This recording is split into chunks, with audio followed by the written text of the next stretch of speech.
Today's conversation contains a sensitive topic for some listeners and viewers about loss, terminal illness, and the reflections of a person and their experiences dealing with cancer. Viewer and listener discretion advised.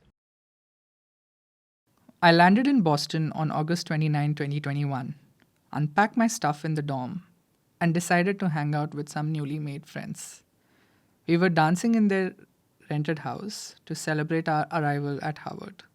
While we were at it, suddenly I froze and fell down, hitting my head hard. The next thing I remember is being dragged down to the bathroom. Blink one, I lock myself in. Blink two, I'm inside an ambulance. Blink three, I'm being wheeled into an emergency room. The next 48 hours are a blur. I have vague memories of several beeping machines, IV injections, blood tests, and a CT scan. In a brief spell of consciousness, the nurses informed me that a violent seizure had landed me in the ER and they had found something in my head. After what felt like forever, the same ambulance took me to another hospital to get an MRI scan. Post MRI, a young doctor solemnly told me that they had found a glioma. Confused, I asked him to explain. You have a brain tumor that needs to be removed immediately. It seems cancerous. If it is, you may not live for more than 5 years. I'm really sorry, he said. But my master's program at Harvard starts tomorrow, I said softly. Tears had begun to trickle down my cheeks. I called up my brother-in-law and sister who live in Atlanta, muttering something incoherent at first. Finally, uttering the C word out loud for the first time, I asked my sister to inform our parents. I didn't have the strength to wipe the smile off their faces. Thousands of miles away, I can only wonder how shocked and helpless they must have felt. When the neurosurgeon arrived to prep me for emergency surgery, I told him that my parents were doctors and I wished to be treated in India. After my father spoke to him, he reluctantly discharged me. That decision to move back, putting my decade-long dream on hold in the hope of surviving and being well enough to return someday, was gut-wrenching. Hey, this is Jason Hill on the We Belong Here podcast. Today I'm with Sanjay Deshpande. Sanjay, you are our third guest on the Sunday Read. Thank you so much for being here. How are you doing today? I'm well. Thank you so much for having me. I'm really excited. Yes, and today we're going to read a little bit of your book that you wrote a few years back that tells a little bit of your story and journey. But before we do that, could you tell us a little bit about yourself? Sure. Like you mentioned before, my name is Sanjay Deshpande. I am originally from India, from the south of India, from a city called Hyderabad. I am currently pursuing the Learning Design, Innovation and Technology program at Harvard Graduate School of Education. I am interested in working in workforce development, corporate learning, and just executive education in general. I've worked for the last 8 odd years in the same space of like working with adult learners to be able to help them upskill themselves, reskill themselves, and find opportunities to work. Wow. So lots of work. And, and so I'm going to ask you what I've been calling a timestamp question. Mm-hmm. We are in our is it our third week right now in the fall semester? Is it our fourth? I think it's our third. Yeah. We're in our third week of the fall semester here at the Harvard Graduate School of Education. If you had to use one or two words to describe how you're feeling, what would those one or two words be? Tired and hopeful. Tired and hopeful. I like those. And as we talked about before, you are going to talk about your book today that coincides and runs parallel to your journey here at Harvard, which didn't start in 2023. Yeah. It actually started a few years earlier. So maybe could you give us a little bit of background on your journey a few years ago to Harvard and what that has to do with the book we're going to also talk about? Yeah, so I got through Harvard Graduate School of Education in the academic year 2021-2022. So I found out about the results in March. I did the summer term from May, June, July, and then, sorry, June, July, August. And then I was on campus in September. On the day I landed in Boston, I was hanging out with a couple of friends I made through the first course, How People Learn. And while we were together, we were just spending time with each other. I cooked dinner for them, and then we were just eating dinner and then doing a little bit of a dance because we were like, yay, we are at Harvard and it's unbelievable. And then I suddenly had a really bad episode of a seizure. And they had to call the 911. So the paramedics arrived and I had to be wheeled into an emergency room, and there they asked me to do a bunch of scans. So they did an MRI, they did a CT scan followed by an MRI, and then a couple of hours later I was informed that I have a glioma, which is a extremely rare type of brain tumor, which is almost always malignant and needed to be operated immediately. So as I was being wheeled into the emergency room, I remember telling the doctor that, but I have my orientation tomorrow. I can't miss my orientation. Can we do this later? And can you imagine? That was my first response. And I was all alone in this country where I knew no one on campus, and it was quite the harrowing experience. But thankfully, my parents are doctors, so I decided to get the surgeon to speak to my parents, and then they convinced the doctor to let me get discharged and get my treatment instead in India. So I had to fly back to India immediately and get my treatment in India. So I got my cancer treatment in India almost immediately after I got diagnosed. And then I spent about the last 2 years rehabilitating, recuperating, building enough strength, stamina, and endurance so that I could return to Harvard. And I'm finally here in 2023. Wow. And I am, and we are so glad that you're here. Thank you. And thank you so much for sharing your story with me and with us. And I couldn't imagine, right? You said the first comment to the doctor was, but I have orientation tomorrow. Yeah, I did say that. I'm very embarrassed, but I did say that. Yeah. I misplaced priorities, but I was like, Harvard, I'm not going to let that go. I might be in a Harvard Medical School hospital, but I'm still not going to miss my orientation. But yeah, I think it only hit me in retrospect later, what a weird and really difficult situation I was in.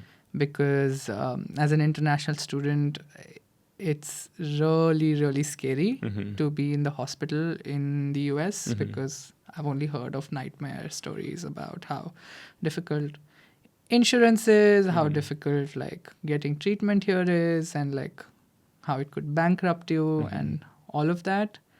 And being told that you have cancer on the first day you land on campus is not the most ideal way to start your academic year. Yeah. Yeah. Absolutely. And yeah, yes, a lot of those horrors happen for people. And it sounds like in your story too, there was such a lead up coming to Harvard that an investment of coming to Harvard that also was playing a part in, but I have this thing tomorrow that is so central to my life. This can't be Yeah.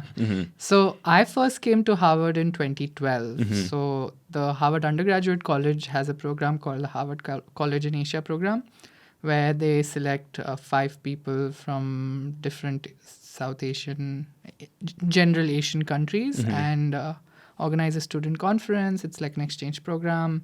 So I was one of the 5 people representing India back in 2012, sorry, my bad. And that was the first time I came to Harvard. And that experience was really mind-blowing to me. Um, because this isn't the type of education that I have experienced back in India. I was really, really amazed at the kind of exposure you could get at a place like Harvard. So I'd made up my mind that at some point in the future, I would love to be back here. So after almost a decade of working hard to be able to be worthy enough or like gain the confidence to apply to a Ivy League university. Yeah. I finally managed to apply, and that application process wasn't easy. But when I got through, I was like, oh, finally, Yeah. I'm back to where I belong. Yeah. But then I had to go back, but I'm back now. Yeah. And I will say this as many times. I'm glad that you're here. You know. Thank you so much. I feel the same way. I'm glad I'm here.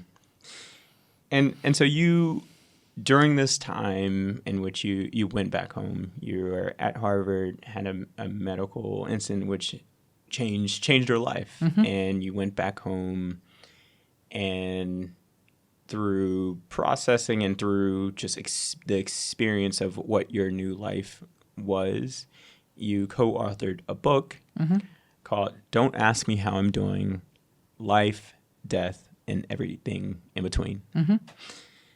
And from what I read from that book and from your book, you grapple with social norms that contributed to talking about illness and cancer as taboo. And at the same time, you, I believe in one chapter even alluded to, I can't hide my story. You couldn't hide your story. You didn't want to minimize what was happening for you.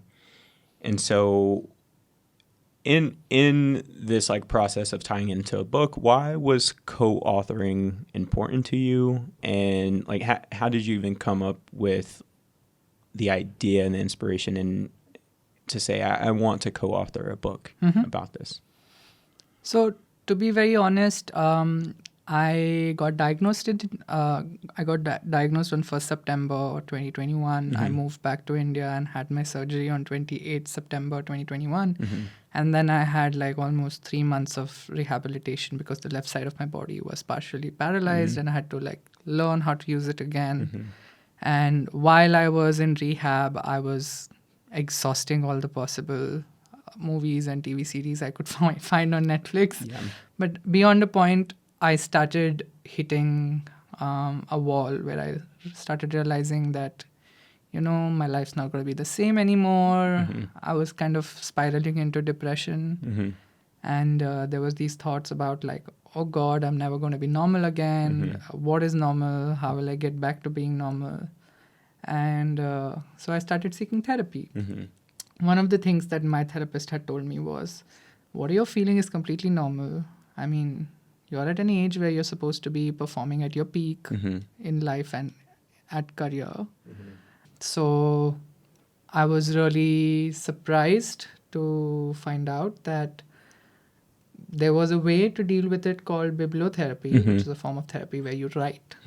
And I started journaling a little bit. And I realized that I found it very therapeutic to journal and to write my thoughts and like to write down what I'm feeling. But then after the 3 months of rehab, I still had to rest. I wasn't allowed to do anything strenuous. I wasn't even allowed to walk. Wow. I was asked to like stay at home. I mean, sure, like do everything else, but like stay at home. Yeah.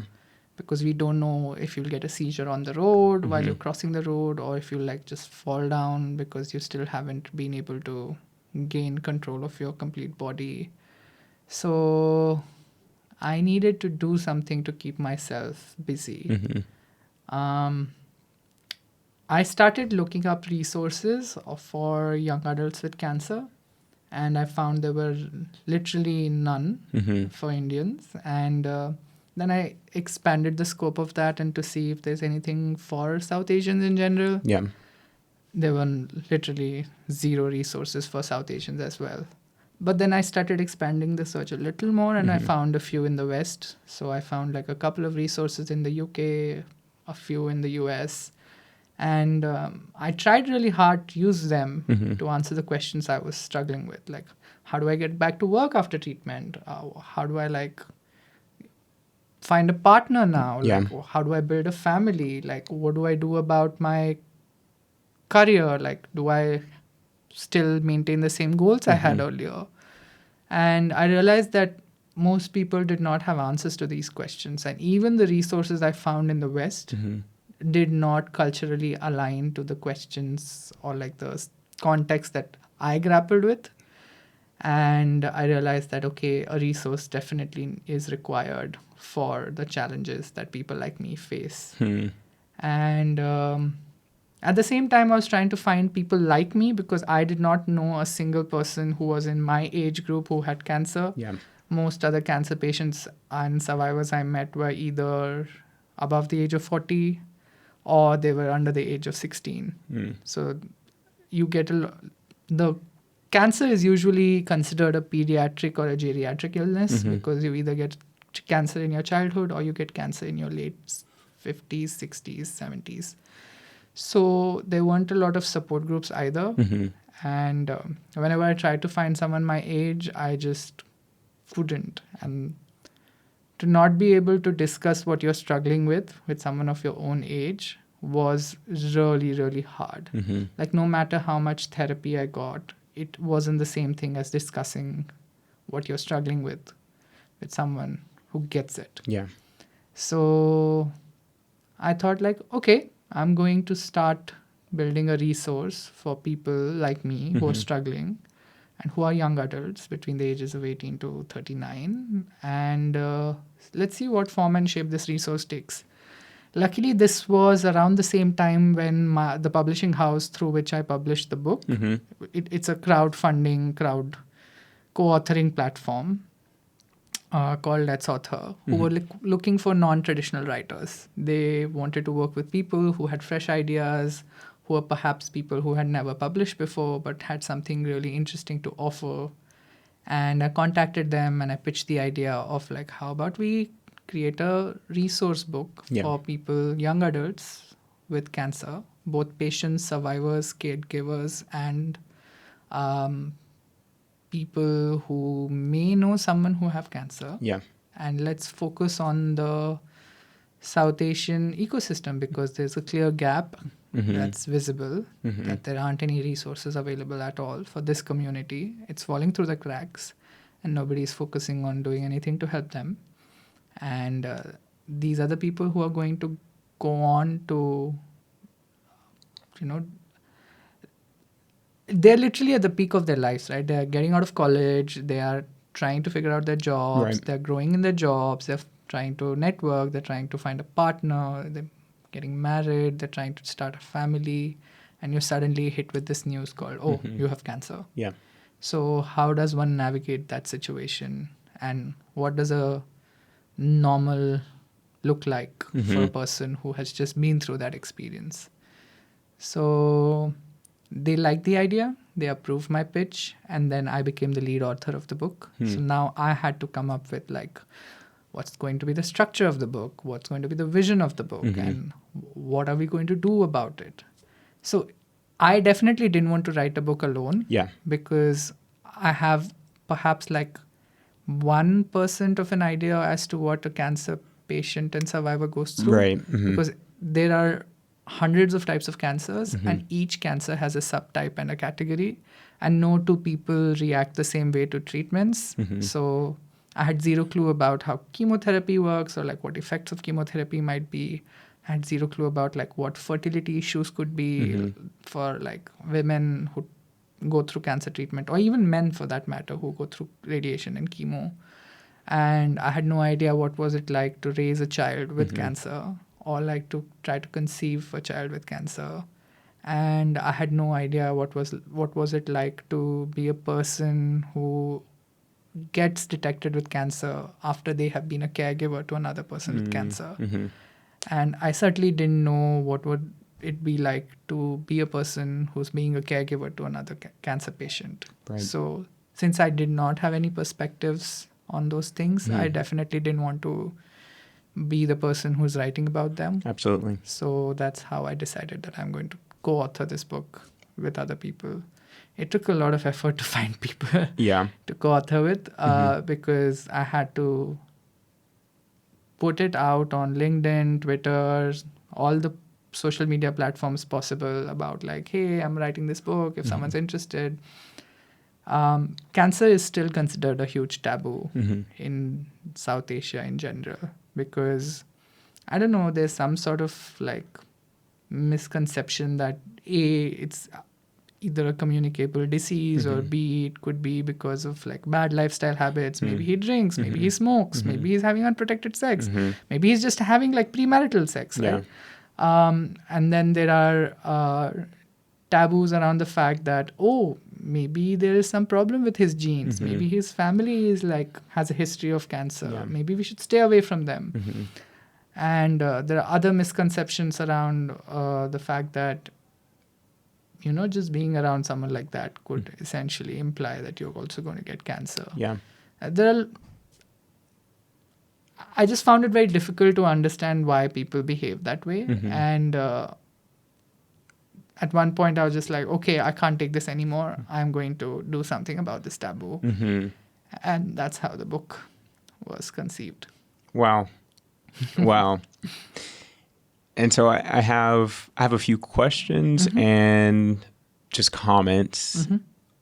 My first question is what was your prognosis when you went back home and you were paralyzed on one half of your body, and like, how did that influence what you thought or wanted to do and with this book writing and with this like type of therapy, and also organizing different people in their relationship to cancer? That is like so thoughtful and intentional. So the doctors in the US, which is right across from where we are right now, at the Harvard Medical School teaching hospital, told me I might just live for 5 years at best. Wow. So that was a huge shock. And honestly, nobody in my family could wrap our heads around it. It broke us completely, and for a healthy 29-year-old, that was a lot to take. Yeah. Like one moment I'm trying to like live my dream, go to the college that I was aspiring to be at forever, and in another moment I'm being told that I might not live for more than 5 years. Yeah. When I went back to India and I got my surgery done, and then they were able to do a biopsy of the surgery, the prognosis changed. Yes, I still had a rare cancer, which happens to less than 1 in a million people. So yeah, I'm very unique that way. But I had all the favorable genetic and molecular markers that make it more responsive to treatment, which is why I'm currently back at Harvard, because my neurosurgeon was brilliant at his work, which is why I have not, thankfully, touch wood, had a lot of deficits. I've had deficits. Some of my deficits are invisible. I still struggle with focus, concentration, attention. I still, I'm not fully at 100% on the left side of my body, but I've found workarounds to be able to deal with that. So the prognosis shifted. The literature online says that I might have another anywhere between 10 to 16 years to live. But that data is based on evidence from 20 years ago. So the new evidence, so to speak, says that I might live a complete life up to 20, 30 years. So honestly, I don't know what my prognosis is anymore.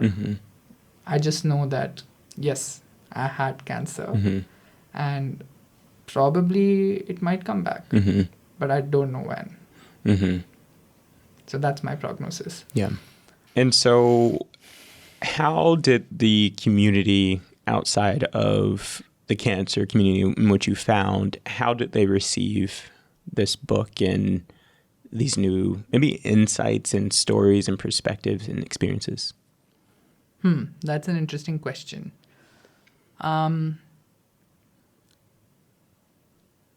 Just something that I noticed in the cancer community is that there are people who are lucky enough to get through cancer and escape unscathed. I'm not saying that they're better off than the other cancer patients or survivors, but they just were able to emerge from the treatment with almost no side effects per se.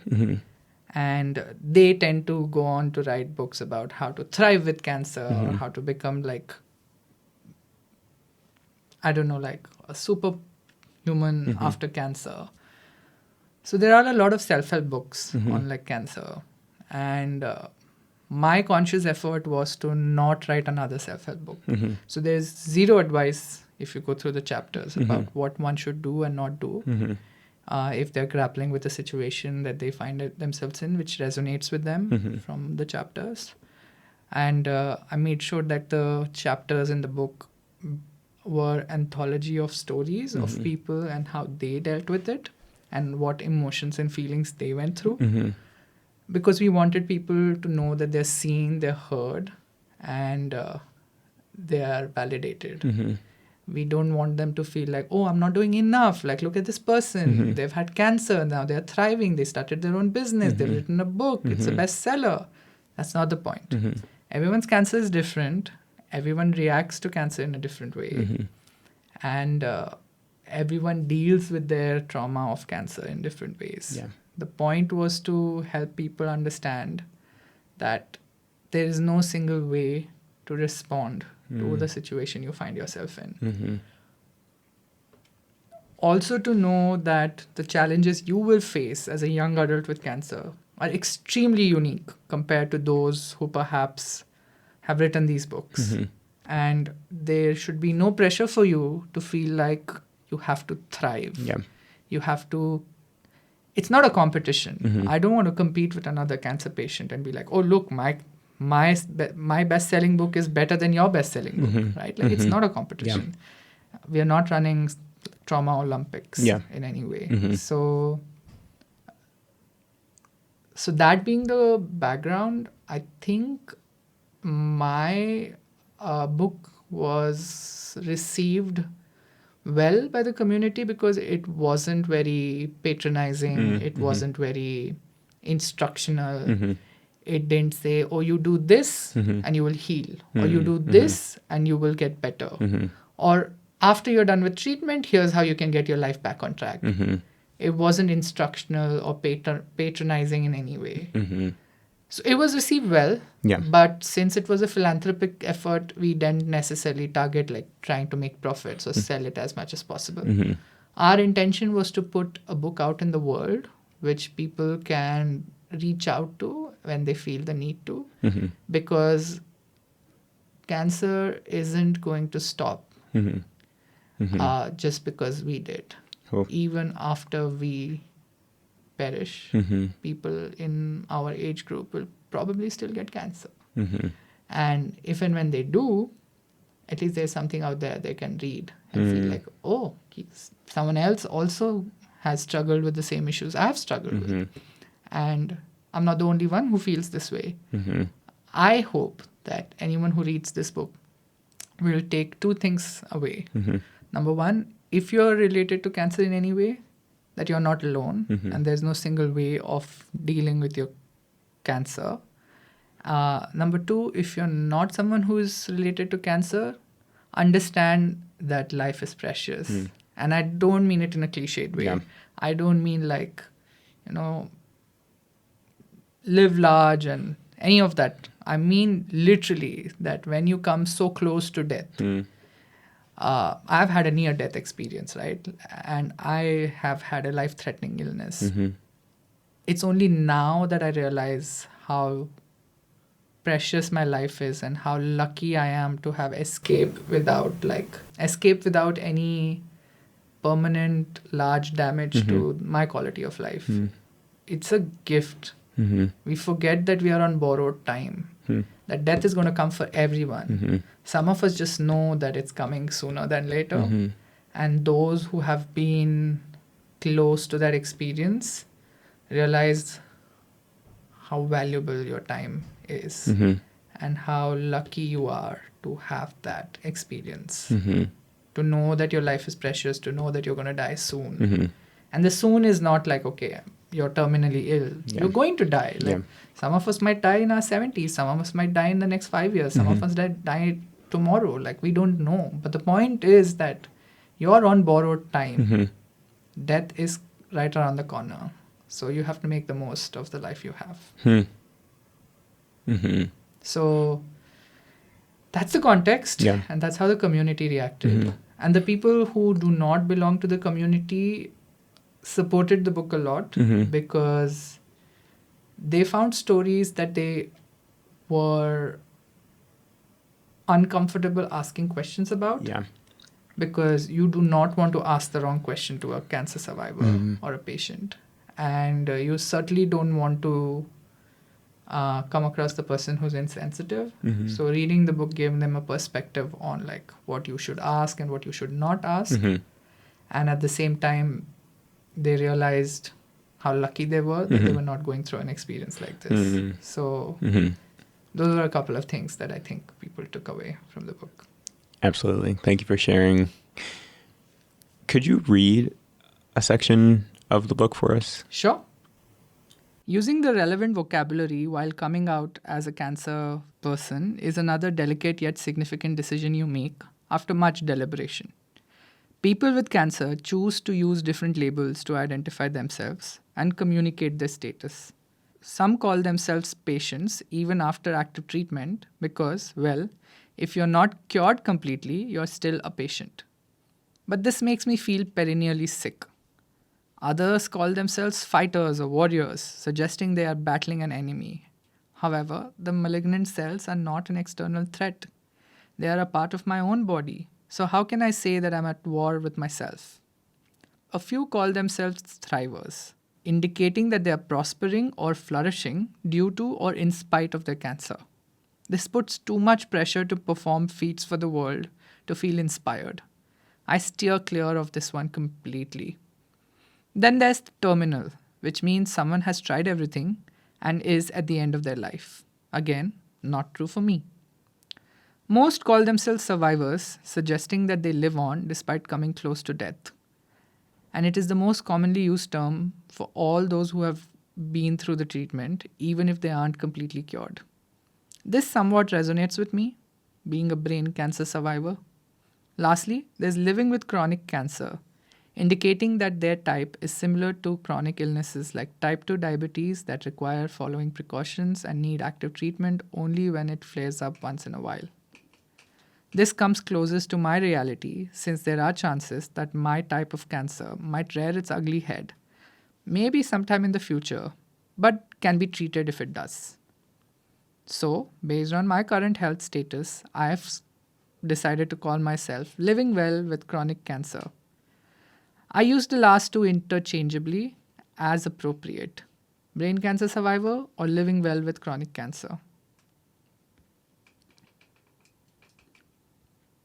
Thank you for sharing those very insightful stories and quotes from your story. And one, you're a beautiful writer. Like, and I don't say that to, just like as flattery, but I think that the depth in which every sentence resonated is something that is a skilled and practice and a talent. And so I just wanted to let you know that. Thank you.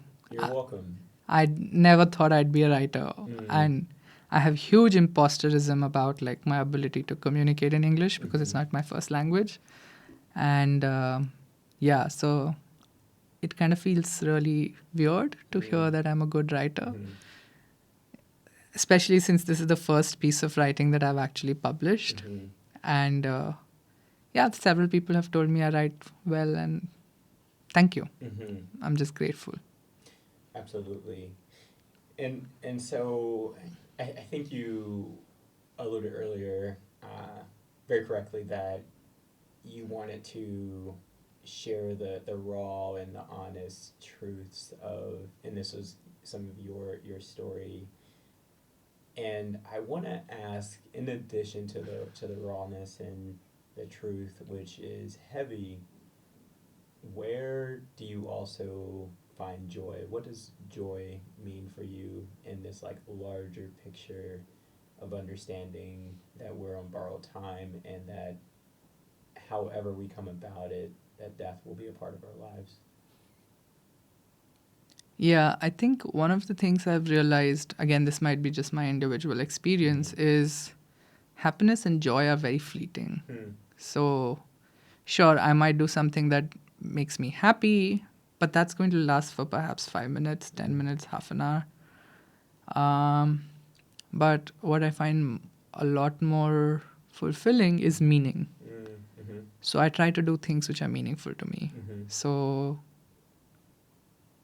I wrote the book in a way to help myself, but at the same time help others. That was very meaningful to me. Right. I am back at Huxley or Harvard Graduate School of Education, not just because it was one of the items on my bucket list, which it is, but so that I can go back and help the people I want to help to get access to quality skilling opportunities, and that brings me joy. If I may call it joy. Right. Of course, I do things that make me feel. I do fun activities so that I'm not always in my head, because it's very easy to be always in your head and be like, oh God, I don't know what the next scan's going to be about. Like, I don't know what my result's going to come out as. So you're constantly in your head. Like in the cancer community, we have a term called scan anxiety, which is like an anxiety of a scan. Oh, wow. So it precedes it, and it then also lasts for the duration till which you get your result and you meet your doctor. So those like 2-3 weeks sometimes are just spent on like worrying and being anxious about, okay, what is going to be on the scan? Like, what's my result going to be? So it's very important for you to get out of your head. And different people do it in different ways. Some do gardening, some do like rock climbing, some do other activities. I usually like to do it by writing poetry. I do a little bit of spoken word poetry, and I like to dance. So I do those two things to have fun, so to speak. But for me, joy is being able to leave a legacy behind, being able to do something meaningful that helps others. One of the biggest things I've realized is that if everything is going to perish eventually, the only thing I can do is make others' lives more comfortable and meaningful. So that's what I try to focus on. Thank you for that distinction. I would agree in that joy, or I think before I thought that joy and happiness were, for me, an interpretation of different things, and I associate personally joy closer to meaning. And it sounds like in your story and your reflection, and that relationships are centered in a lot of meaning for you and a lot of contributing, and regardless of what's happening, that your input into the relationships that you're a part of, whether they be students or maybe family or friends, is central. Is that what I'm? Yeah, I think the way I look at meaning is giving back, paying it forward, and of course making a dent in the universe, whatever that might be. But also valuing the people who have stood by me, who have been there for me, and I try my best to be there for others, friends, family, co-workers. Relationships are at the heart of being a successful human being. And this might sound completely anti-capitalistic, but I'm okay with it. Yeah. we don't have to be productive, and we don't need to make the most money, and we don't need to have the newest gadgets, and we don't need to have the best houses to really feel joy and happiness. Yeah. And even if you did have all of those things, you can still feel lonely. So Absolutely. my hope is that I build a support system and nurture relationships which will never make me feel lonely. Because that's the biggest fear I have, that I'll die alone and feeling lonely. What have we not covered that you think is important in this conversation? I think the fact that most people avoid thinking about or talking about death is a challenge and a problem that I want to solve, because it's inevitable. And the sooner you make peace with it, the more likely you are going to make the most of the life you have. And it's a bubble. It's an invincibility bubble. Like, the minute it pops, you either fall and scatter because you're like, oh my God, I don't know, like, what am I going to do with the rest of the time I have? Yeah. Or you prepare yourself for it. And you understand that, okay, if this is the limited amount of time I have left with my life, what would I like to do with it? Sure, like, mix it with moments of joy, whatever brings you happiness, whatever brings you meaning. But what do you want to make of your life? If you want to be a parent, great, like, be a parent. If you want to do something in a specific area of interest, do it in the specific area of interest. Don't waste your life. And by wasting, I don't mean productivity or like success-oriented wastage. I mean, it's okay if you want to just do something of your own. If you want to I am big on mental health. So if you want to take care of your mental health and that requires you to be taking time off work, of studies, and like nurturing yourself, go for it. That's important. But make something of your life. Like, I have seen people who've been in far more difficult circumstances than I have been in and still hold on to the hope that their life matters in some way. The corollary to that is your life doesn't matter. There were a million billion people who lived before you. There are a million billion people who will come after you. Imagine yourself as a very small ant in the large tapestry that the world's history makes up of. Yeah. Right? A pixel in that huge photograph. But you're still that pixel that's adding the color to that huge photograph. Absolutely. Right? So make sure you shine. Cool. Yeah. Oh, that's beautiful. Closing questions. Okay. What's your favorite thing or place around the Cambridge, Boston area? Burdicks, hands down. I think that hot chocolate has been my favorite for over a decade Oh now. my gosh, I've been craving hot chocolate. It's amazing. I can guarantee you that you will not be disappointed. All right. The dark hot chocolate especially. You may know where to find me later today. Drinking hot chocolate on a Friday night. Yeah. I love it. That's a really good idea. Last question.